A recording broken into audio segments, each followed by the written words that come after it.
Hello, it's Robert Burr here at the Rum Wreck Dive Bar for another episode of Rum Minute. Today we're looking at Bones Aged Rum from the U.S. Virgin Islands.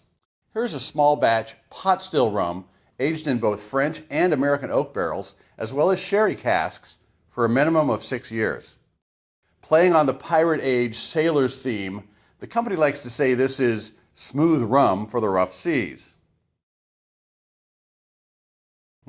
Aromas of oak and vanilla dominate the nose, with trailing hints of burnt sugar, almond, and light banana.